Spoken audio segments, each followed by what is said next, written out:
la estancia de Jesús María el trabajo empezaba muy temprano por la mañana, prácticamente de noche, de madrugada, en donde los esclavizados de origen africano que vivían permanente en esta estancia y los indígenas comenzaban sus labores. Era regla de la orden que ninguno de los trabajadores de la estancia salieran al campo sin antes, previamente, haber tomado la misa. Luego la iglesia quedaba cerrada y entonces el espacio que circunda actualmente a la estancia de Jesús María se plagaba de la presencia de estos esclavizados africanos y de estos indígenas conchavados que realizaban distintos tipos de actividades. Entre las actividades que desarrollaban estos trabajadores en la estancia de Jesús María se encontraba la actividad vitivinícola, la producción vitivinícola. Precisamente en el lugar donde nos encontramos es donde se producía el vino de Jesús María, que le dio fama a nivel internacional, ¿no? Incluso algunos historiadores, como Monseñor Pablo Cabrera, a comienzos del siglo XX, mencionan que el vino que se producía en Jesús María lo llegó a consumir el rey de España, Felipe V, a comienzos del siglo XVIII. Aunque este dato se ha sostenido a lo largo del tiempo, al presente el equipo de investigación del museo no ha podido contrastar esta información que da el Monseñor Pablo Cabrera con documentación histórica. No obstante, el vino sí fue una actividad importante, se llegaron a producir hasta 12.000 litros por año, lo cual era un volumen bastante pequeño,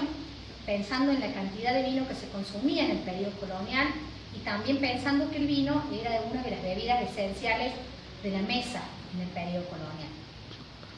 El vino que se elaboraba en Jesús María sabemos que fue de dos tipos: el vino de mesa, del cual suponemos que era tinto, y otro vino que se denominaba lagrimilla, y de ninguno de los dos todavía hemos tenido posibilidad de conocer cuáles eran las cepas con las cuales se elaboraban estos vinos.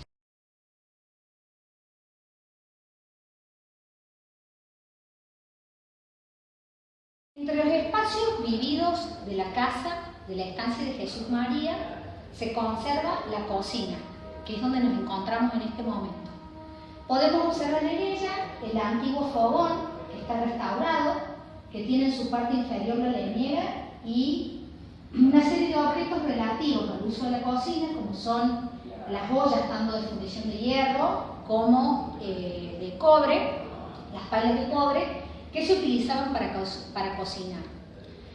Las actividades de la cocina en tiempos de los jesuitas eran realizadas por los esclavizados africanos varones, lo cual rompe con una mirada que tradicionalmente tenemos respecto de que en la cocina las que realizaban los trabajos eran las mujeres. La comida en la estancia de Jesús María era preparada por varones, precisamente porque las reglas de la orden establecían que las mujeres no podían ingresar ni siquiera al patio. En este espacio se preparaba la comida para los jesuitas que vivían de manera permanente en la casa, que podían ser 2 o 3, el hermano estanciero, el padre doctrinero y eventualmente el hermano bodeguero. Aquí se elaboraban los alimentos utilizando la producción de la huerta de Jesús María, tanto fuera como la harina de maíz, el pan con el trigo que se molía en los molinos, la preparación de recetas con garbanzos, con porotos, con ajos, con quinoa, que eran los productos que se cosechaban de las tierras de Jesús María. A su vez, también se empleaba las frutas de árboles como manzanos, como cidros, duraznos, damascos, granadas, que formaban parte de la huerta y que seguramente con esos productos elaboraban dulces y conservas. Este espacio a su vez se comunica con el espacio contiguo a través de un pasaplatos, que es un orificio en la pared,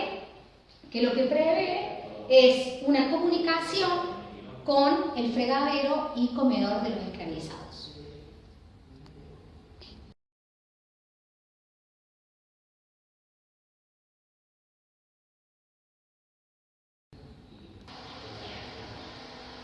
Nos encontramos ubicados en lo que era otro de los espacios vividos de la casa de la estancia de Jesús María, que se denomina fregadero y comedor de los esclavos. Este es el lugar en donde los esclavizados que preparaban la comida en la cocina, luego lavaban los trastos en las bateas que se encuentran aquí instaladas, ¿sí? Podemos observar en esta sala una ambientación de lo que hemos podido reconstruir como espacio de fregadero, con objetos que son originales de la estancia, otros que son museográficos, es decir, que corresponden a la época, pero han sido adquiridos para la ambientación, como son los platos, las cucharas, los tenedores, las ollas, los morteros de metal, los jarros, los vasos, las fuentes de madera, que seguramente eran objetos que habían sido previamente ensuciados en la cocina y que luego llegaban a este espacio para ser lavados. Una vez que los esclavizados realizaban la tarea de lavado de los utensilios de la cocina, este espacio se convertía en el comedor. Y aquí hay una cuestión muy importante a considerar, y es que cuando estuvimos recién en la cocina, hablamos de la preparación de los alimentos. En las cocinas coloniales nadie comía como sucede en el presente, sino que la comida que se preparaba en la cocina era trasladada al refectorio o comedor, donde comían los padres y hermanos de la Compañía de Jesús, que vivían en Jesús María, y seguramente parte de esos alimentos también se trasladaban a este espacio a la hora de que los esclavizados que estaban al servicio de la casa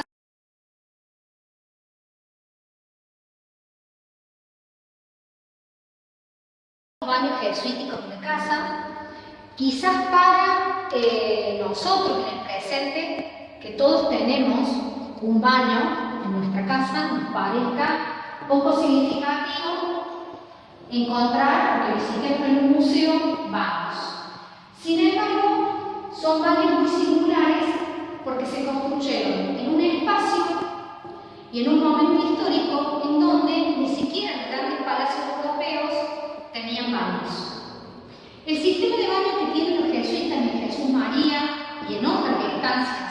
de Córdoba se constituía con lo que ustedes acaban de ver: un gran foso y 5 espacios. En el caso de Jesús María son 5, en el caso de otros espacios pueden ser más o menos, que se proveían de agua con un aceite de corriente continua que corría por el piso de ese foso que ustedes recién acaban de ver. Esa agua permitía correr de manera permanente porque existe un desnivel en el foso. En el área oeste mide 5,40 metros de profundidad y en el área este mide 5,46 metros. Además de la cuestión arquitectónica de estos baños, la singularidad que tienen es una concepción del manejo del agua y de los sistemas hidráulicos muy importante para el periodo colonial, y por otro lado una concepción de la higiene que tiene que ver con qué hacer con los excrementos humanos dentro de la casa. En un momento histórico en donde en general los excrementos se tiraban en las ciudades de la calle o en las poblaciones rurales se depositaban en pozos eléctricos. Ahora sí, dale. En términos de la mano de obra que hizo posible que los jesuitas pudieran llevar adelante el proyecto de las estancias, que a su vez se enlaza con un proyecto educativo en la ciudad de Córdoba. En particular, Jesús María sostenía económicamente al Colegio Máximo, que actualmente podemos visitarlo en la manzana jesuítica de la ciudad de Córdoba. Este proyecto, que tenía que ver con crear establecimientos productivos, pudo llevarse adelante gracias a la mano de obra de los indígenas conchabados que vivían fuera de los límites de la estancia, en los pueblos de indios, y que venían a trabajar a Jesús María, y luego una numerosa población esclava, que para 1767 eran alrededor de 269 esclavizados, que vivían dentro de los límites de la estancia. En particular, estos esclavizados, como les comentábamos al comienzo, los esclavizados tenían una serie de pautas a cumplir más allá del trabajo, en donde aparece lo religioso. Todas las mañanas seguramente ingresaban por esta puerta de la iglesia a tomar la misa, y luego 3 veces por semana lunes, miércoles y viernes, estaban obligados a recibir la evangelización, en particular a aquello referido a la vida de la Virgen, a los sacramentos y al dogma cristiano. Luego realizaban otras tareas importantes, además de la evangelización, que tienen que ver con la herrería, que actualmente no se conserva al nivel actual del edificio, ningún vestigio, pero sí sabemos su ubicación, seguramente sobre este muro que cierra el patio de Jesús María. Allí se fabricaban todas las herramientas de hierro que se necesitaban para el trabajo en el campo, arados,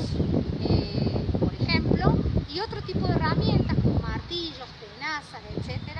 más todos los herrajes que eran necesarios para las puertas y ventanas de la casa. Esa herrería era dirigida por un maestro herrero que en algunos años fue un cargo que ejerció un negro esclavizado, un africano esclavizado. Por último, preguntarnos dónde vivían estos negros esclavizados en Jesús María. Sabemos por la documentación que si pudiéramos borrar este parque que hoy lamenta y pone en valor al Museo Jesuítico, seguramente aquí hubieran estado los 31 ranchos de adobe paja en donde vivían los esclavizados. Es precisamente por este tipo de haber sido este tipo de material, no se ha conservado en superficie ningún rastro, ninguna huella, ningún vestigio de esos ranchos. Pero sí sabemos que existían en esta área de la estancia de Jesús María y que era el lugar en donde vivían las familias de esclavizados que trabajaban de manera permanente en Jesús María.